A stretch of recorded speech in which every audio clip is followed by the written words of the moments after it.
Patay ang isang babae matapos pagbabarilin sa Santo Tomas, Davao del Norte. Hinala ng pulisya, binaril ang biktima ng kanyang asawa dahil sa selos. Patay rin ang isang lalaki sa Davao City matapos makaengkwentro ang mga pulis. Makibalita tayo kay Marlon Palmahil ng GMA Davao.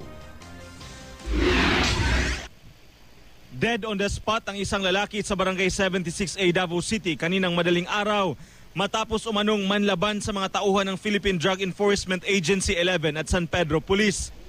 Pinuntahan ng mga otoridad ang suspect matapos silang makatanggap ng impormasyon na sangkot ito sa bentahan ng shabu. Nagtamo ng tama ng bala ang lalaki. Nakuha sa kanya isang baril at mga bala. Yung 38 na na-recover, mayroong 3 bala pa. Hindi pa na ipuputok.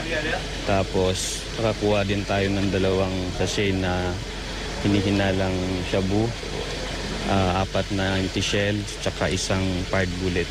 Hindi pa tinutukoy ng pulisya ang pagkakakilanlan ng suspect. Tama naman ang bala sa ulo at paa ang ikinamatay ng banana grower na si Emma Renegado. Pinagbabaril siya sa kanilang farm sa Barangay Tibalog, Santo Tomas, Davao del Norte.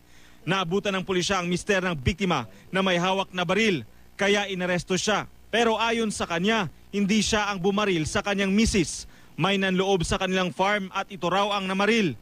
Gumanti lang daw ang lalaki. Ingon siya armado.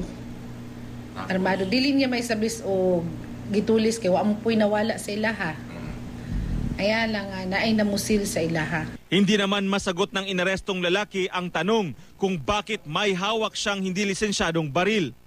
Napag-alaman pa ng pulisya na laging nag-aaway ang mag-asawa dahil umano sa pagsiselos ng lalaki. Isa sa ilalim sa ballistic test ang lalaki para malaman kung siya ang nasa likod ng pamamaril. Marlon Palmahil, Nagbabalita, Pilipinas.